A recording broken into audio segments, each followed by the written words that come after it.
Old Sultan, from Grimm's Fairy Tales, by Jacob and Wilhelm Grimm, translated by Edgar Taylor and Marion Edwards. This recording is in the public domain. Read by Bob Neufeld.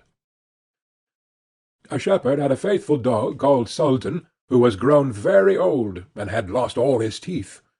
And one day, when the shepherd and his wife were standing together before the house, the shepherd said, "I will shoot old Sultan to-morrow morning, for he is of no use now." But his wife said, "Pray let the poor faithful creature live. He has served us well a great many years, and we ought to give him a livelihood for the rest of his days." "But what can we do with him?" said the shepherd. "He has not a tooth in his head, and the thieves don't care for him at all. To be sure he has served us, but then he did it to earn his livelihood. To-morrow shall be his last day, depend upon it."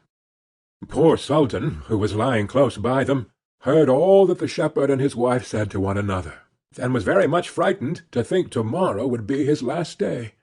So in the evening he went to his good friend the wolf, who lived in the wood, and told him all his sorrows, and how his master meant to kill him in the morning. "Make yourself easy," said the wolf. "I will give you some good advice. Your master, you know, goes out every morning very early with his wife into the field, and they take their little child with them, and lay it down behind the hedge in the shade while they are at work. Now do you lie down close by the child, and pretend to be watching it, and I will come out of the wood and run away with it. You must run after me as fast as you can, and I will let it drop.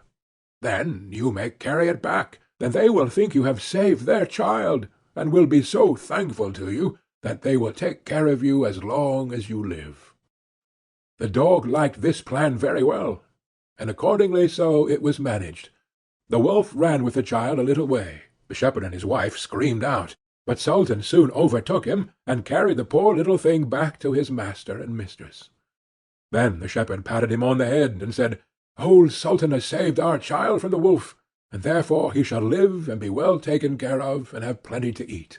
Wife, go home and give him a good dinner, and let him have my old cushion to sleep on as long as he lives." So from this time forward Sultan had all that he could wish for. Soon afterwards the wolf came and wished him joy, and said, "Now, my good fellow, you must tell no tales, but turn your head the other way when I want to taste one of the old shepherd's fine fat sheep." "No," said the Sultan, "I will be true to my master." However, the wolf thought he was in joke, and came one night to get a dainty morsel. But Sultan had told his master what the wolf meant to do, so he laid wait for him behind the barn door, and when the wolf was busy looking out for a good fat sheep, he had a stout cudgel laid about his back that combed his locks for him finely. Then the wolf was very angry, and called Sultan an old rogue, and swore he would have his revenge. So the next morning the wolf sent the boar to challenge Sultan to come into the wood to fight the matter. Now Sultan had nobody he could ask to be his second but the shepherd's old three-legged cat. So he took her with him, and as the poor thing limped along with some trouble, she stuck up her tail straight in the air.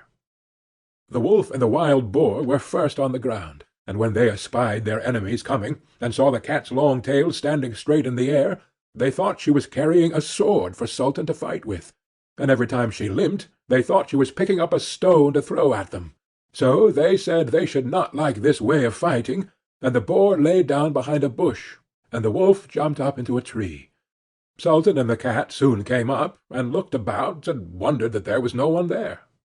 The boar, however, had not quite hidden himself, for his ears stuck out of the bush, and when he shook one of them a little, the cat, seeing something move, and thinking it was a mouse, sprang upon it, and bit and scratched it, so that the boar jumped up and grunted, and ran away, roaring out, "Look up in the tree! There sits the one who is to blame!" So they looked up, and espied the wolf sitting among the branches, and they called him a cowardly rascal, and would not suffer him to come down till he was heartily ashamed of himself, and had promised to be good friends again with old Sultan. End of Old Sultan.